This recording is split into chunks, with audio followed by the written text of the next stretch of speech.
We'll go to the park, laugh away the blues. Salut tout le monde, j'espère que vous allez bien. En ce qui me concerne, ça va plutôt pas mal. Alors comme d'habitude, vous abonnez, vous posez des questions. Les questions, j'y réponds toujours avec plaisir. Vous pouvez même partager la chaîne. Alors aujourd'hui, je vais vous faire une rubrique atelier, une vidéo qui ne devrait pas être trop longue. C'est comment faire une marinade.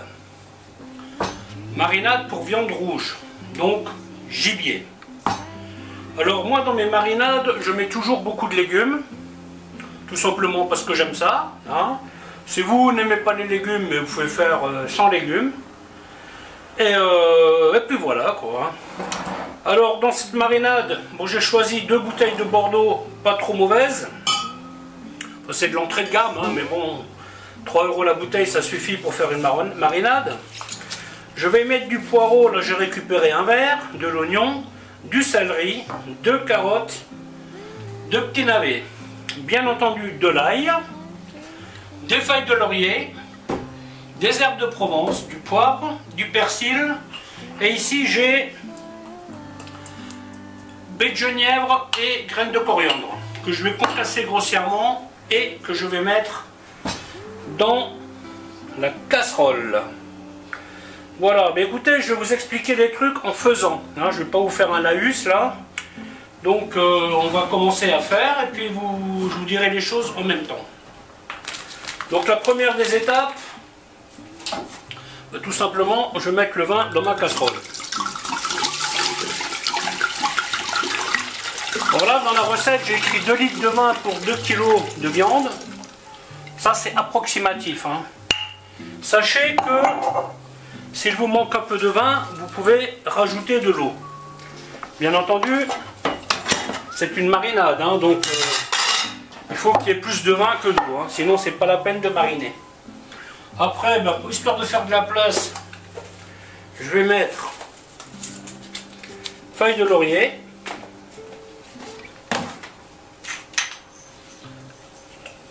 quelques noix de muscade, non, quelques clous de girofle, pardon. Voilà, une cuillère d'herbe de Provence, une cuillère de poivre, attention au poivre. Donc on ne sale pas une marinade. Voilà, ensuite je vais concasser un petit peu les baies de genièvre et les grains de coriandre. Pas besoin que ce soit trop fin, vous pouvez laisser des concasser grossièrement. Alors à la question, combien de temps je dois mariner mes viandes à l'avance? Bien entendu, une marinade, ça prend un peu de temps. Pour moi, le minimum, c'est vous mettez à mariner la veille pour le lendemain matin. À mon avis, c'est vraiment le minimum. Pour vous dire, nous faisions des marinades vraiment assez longues. Non pas parce qu'on voulait faire comme ça, mais en fait, quand c'est le chasseur qui a amené la viande, on n'en avait pas toujours forcément besoin tout de suite. Et du coup, la solution que nous avions, c'est des grandes jarres en faïence. Nous ici, on les appelle les Bechdorf, je crois que c'est les seuls qui font ça. Et quand le gibier est arrivé, nous mettions ça là-dedans avec du vin, les légumes, une marinade classique comme celle-ci.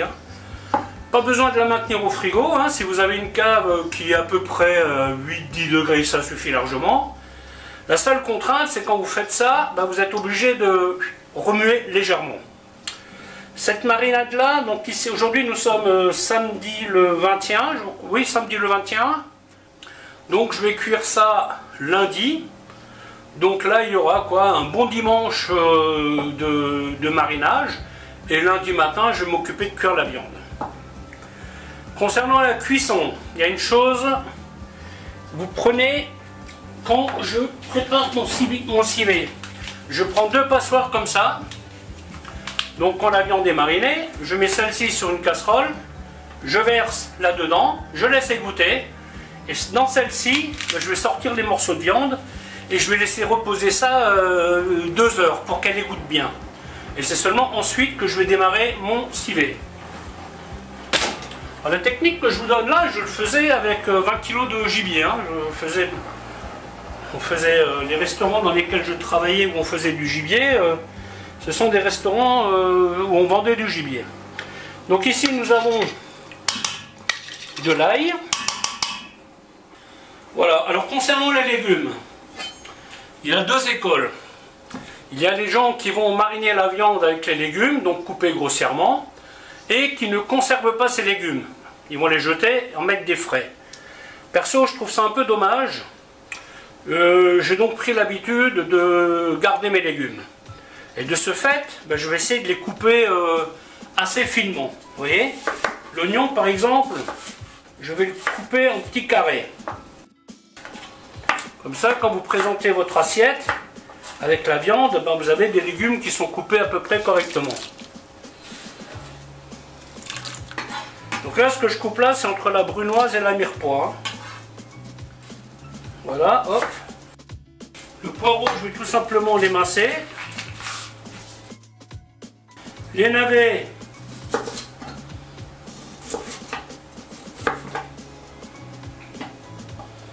je vais les couper en petits cubes. Ah, c'est la taille macédoine, ça. Voilà. Grosso modo, 4 mm sur 4. Il va falloir que je révise mes classiques. Hein. Alors, sachez que vous pouvez faire une marinade de 4 jours si vous le souhaitez. Hein. Sans aucun problème. Sachez qu'en cette période de l'année, en décembre, il ne fait pas très chaud dehors. Hein. Si vous n'avez pas de place dans votre frigo pour une marmite comme ça, vous pouvez tout simplement bien filmer et mettre sur le balcon. Hein. Il n'y a aucun problème à ça. Il faut juste penser à remuer. Bien entendu, plus vous laissez tremper dans le vin, plus le goût vin sera corsé, hein, ce qui est logique. Hein. Les carottes, je vais les couper à peu près de la même taille que les navets. Hein. Ah, du gibier, je peux vous dire que j'en ai fait. Hein. Il n'y avait pas d'intermédiaire. Hein. Les chasseurs, ils arrivaient, ils accrochaient les bêtes, ils repartaient. Et du coup, moi, j'étais préposé au dépeçage, au débitage, au désossage. Et donc, bien entendu, tout ne passait pas dans le civet. Hein. Nous avions ce qu'on appelle les viandes de première catégorie. Souvent, celles-ci, elles étaient vendues dans la journée. Hein. Vous savez, côtelettes de sanglier, côtelettes de chevreuil, filet mignon, escalope, tout ça, tout ce qui est dans la longe. Ça, c'est des trucs qui étaient vendus. Il fallait pas une semaine pour le vendre. Hein. Et peu importe le nombre que vous avez. Hein. Ensuite, vous avez les morceaux genre gigot, épaule.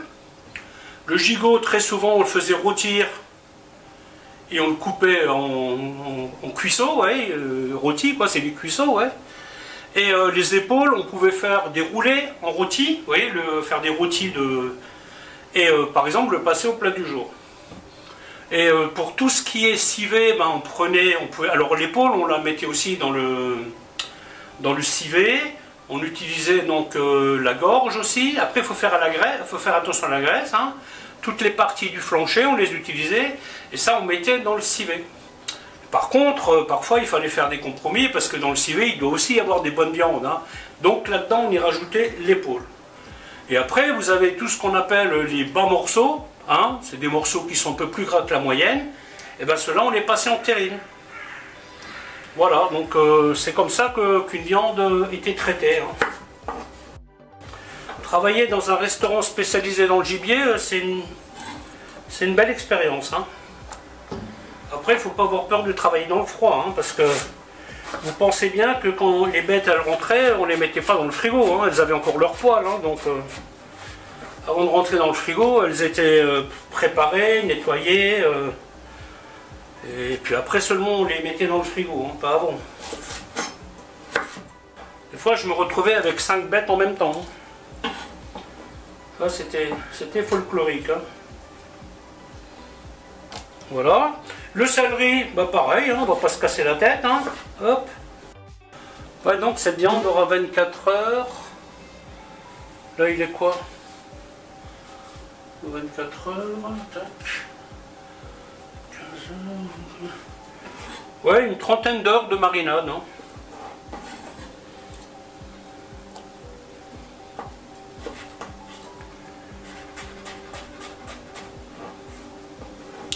Ça c'est notre plaisir avec mon fils. Tous les Noëls, on se fait un gibier. Souvent c'est le seul qu'on mange dans l'année. C'est devenu limite une tradition. Alors c'est pas une obligation de mettre autant de légumes. Hein. C'est juste que moi j'aime bien ça. Donc là il y a bien, je pense que pour 2 kg de viande, je dois bien avoir 800 g de légumes. Hein. Vous n'avez pas besoin d'en mettre autant. Hein. Pour 2 kg de viande, si vous mettez 300 g carottes, oignons, un petit bout de céleri, ça va suffire. Hein. Après, moi je fais toujours beaucoup de sauce parce que je pasteurise. Vous voyez, s'il me reste du civet, ben, je vais le pasteuriser et on en mangera quand on aura envie d'en manger. Pareil pour la sauce. Quand j'ai de la sauce gibier, ben, je peux très bien faire un émincé de bœuf avec.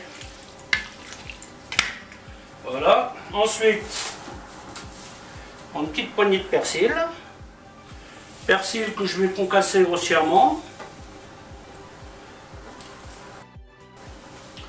Ensuite, nous passons à l'étape suivante.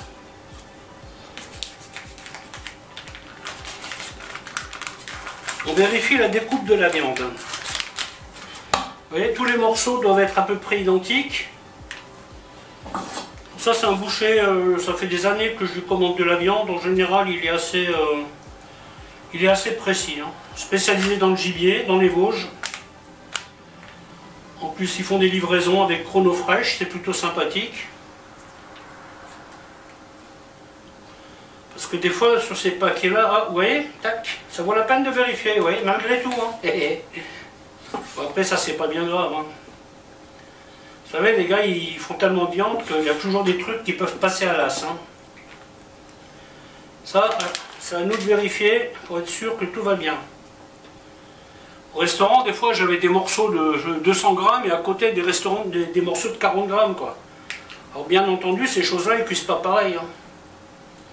C'est pour ça, il faut quand même que les morceaux soient sensiblement les mêmes.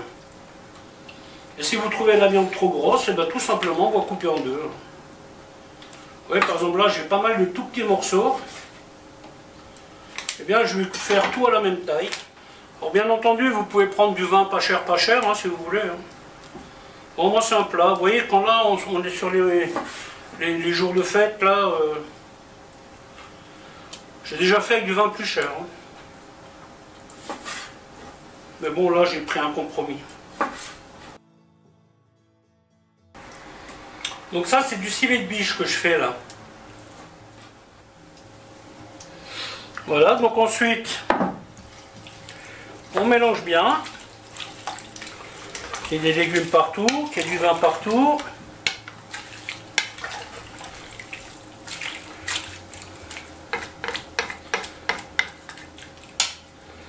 Voilà. Vous voyez, 2 litres c'est juste en fait. Hein. Parce que là j'ai 75 et 75. C'est pas tout à fait comme il faut. Voilà, ben, je vais tout simplement faire la pointe. Je vais même mettre un peu plus. Hein. Comme ça, j'aurai de quoi faire mes beaucoup de sauce et mes beaucoup de viande. Voilà, on mélange bien.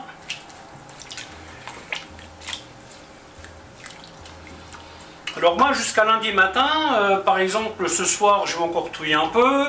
Demain matin, je vais encore touiller un peu. Avant que je commence à le cuisiner, il va être remué bien 6 fois. Alors, en fait, chaque fois que je vais au frigo, hop, un petit coup de touillage. Parce qu'en fait, ce qui se passe quand vous mettez de la viande comme ça, c'est que bien entendu, la viande, elle descend, elle va se tasser à la viande d'en dessous. Et bien entendu, du coup, le vin, il n'y arrivera plus. Donc le fait de mélanger, eh ben, ça fait en sorte que, vous voyez, vous retournez votre viande, elle va être bien marinée de tous les côtés, et il n'y aura aucun souci. Voilà, voilà, bah écoutez, la vidéo va s'arrêter là. J'espère qu'elle vous aura plu et je vous dis à bientôt pour une autre recette. Bye bye.